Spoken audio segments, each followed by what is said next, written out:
समस्या बहुत बड़ी होती है, दुख बहुत बड़ा होता है, बहुत बड़ा।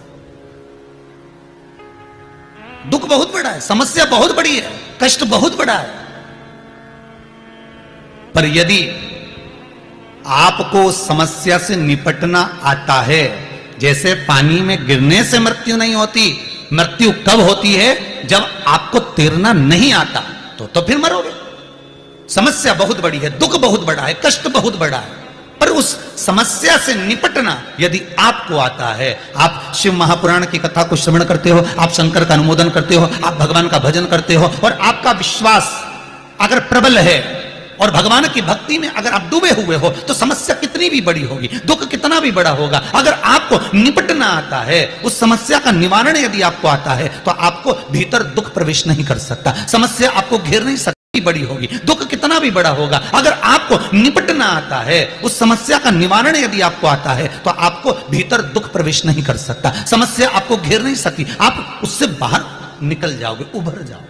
33 कोटि देवता शंकर भगवान के चरणारविंद की मात्र रज पाने के लिए कितने समय तक जलाधारी के सम्मुख में से जहां से पानी निकलता है, आपको पहले भी कथा में बताया कि शिवलिंग और शिवलिंग की जो गोल जलाधारी है और जलाधारी में से जो पानी बहकर बाहर जा रहा है, हिंदू धर्म में हमारे यहां पर जो भगवान का जल बहकर जाता है, उस स्थान को लांगा नहीं जाता, इसलिए शंकर जी की परिक्रमा आदि होती है, इधर से गए वापिस आ गए। पर जहां से पानी बहकर जा रहा है उसको लांघकर हम इधर नहीं जाएंगे, उसको लांघकर हम इधर पहुंचना नहीं है।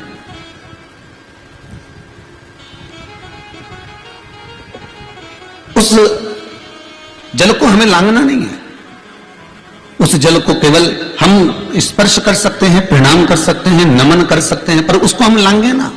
क्यों?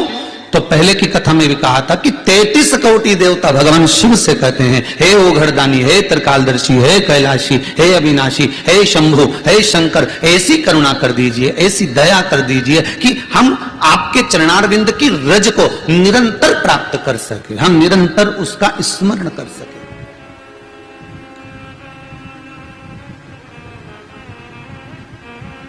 हमें वो रज निरंतर प्राप्त हो जाए, हमें वो रज प्रतिदिन प्राप्त हो जाए।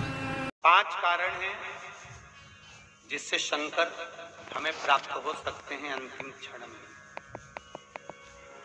5 कारण।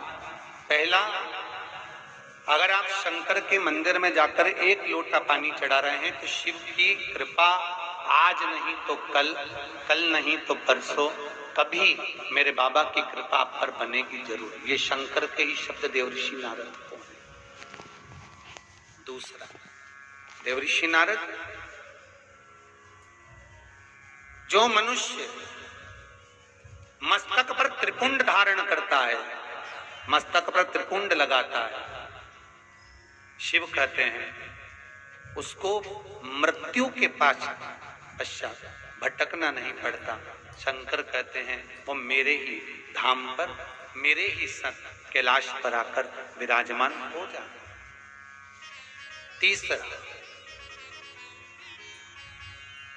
शिव मंदिर के नजदीक में, शंकर के पास में जो बेलपत्र का वृक्ष रोपित करता है, बेलपत्र का या शमी का वृक्ष जो लगा देता है, और वो बेलपत्र शिव को समर्पित होती रहती है, जब तक वो बेलपत्री का वृक्ष लगा हुआ है और उसकी बेलपत्र शंकर को जब तक चढ़ रही है, उसके वंश का कभी नाश नहीं होता। चौथा कारण कहा देवऋषि नारद, शिव मंदिर की चौखट के सामने से निकलकर जो जीव चला जाता है, शंकर के द्वार से निकलकर शिव का शिखर मंदिर का देखकर जो निकल जाता है, उसका कार्य कभी अटक नहीं सकता। और 5वां कारण शंकर के स्मरण का स्वयं शिव देवऋषि नारद से कह रहे हैं, नारद, मृत्यु का भय होने पर संसार में भटकने वाला व्यक्ति जब मृत्यु के भय में पड़ जाता है, कोई बीमारी, कोई रोग, कोई कारण, कोई एक्सीडेंट, कोई कारण में जब मनुष्य फंस जाता है, तो शंकर कहते हैं नारद, उसके मुख से, उसके स्मरण से, उसके परिवार के स्मरण से एक बार भी अगर दिल से मेरा नाम निकलता है तो मैं उस रोग को, उस कष्ट को, उस दुख को अपना जानकर उस कष्ट से निवारण करता। इसलिए हमारे यहाँ अगर किसी का एक्सीडेंट हो गया, कोई रोग हो गया, कोई बीमारी हो गई, कोई दुख आ गया, तो हमारे यहाँ तुरंत ब्राह्मण कहते हैं कि महामृत्युंजय का अनुष्ठान कराइए, महामृत्युंजय का जाप कराइए, शिव का स्मरण कराइए, शंकर का अनुमोदन कराइए। और फिर निवेदन करूंगा, बारंबार कहता हूं, आज फिर निवेदन करता हूं आप सभी से, अगर शरीर में कष्ट है, घुटने कमर में बहुत ज्यादा तकलीफ है, तो प्रदोष के दिन शंकर के, अभी महाशिवरात्रि आने में तो बहुत समय है, पर प्रयास करना कि प्रदोष के दिन शंकर के मंदिर की चौखट पर बैठकर, शंकर के मंदिर के द्वार पर बैठकर, शंकर पर चढ़ी हुई बेलपत्र खाना चबा चबा कर और घर आकर विश्राम कर, तो एक प्रदोष कर देखना, आपके घुटने और कमर में आपको खुद अंतर है। बाबा की बेलपत्र कोई साधारण नहीं है महाराज। आशा करती हूँ आपको यह जानकारी उपयोगी लगी होगी। ऐसी ही और उपयोगी जानकारी के लिए वीडियो को लाइक तथा चैनल को सब्सक्राइब करें। मिलते हैं अगले वीडियो में, तब तक के लिए हर हर महादेव, श्री शिवाय नमस्तुभ्यम।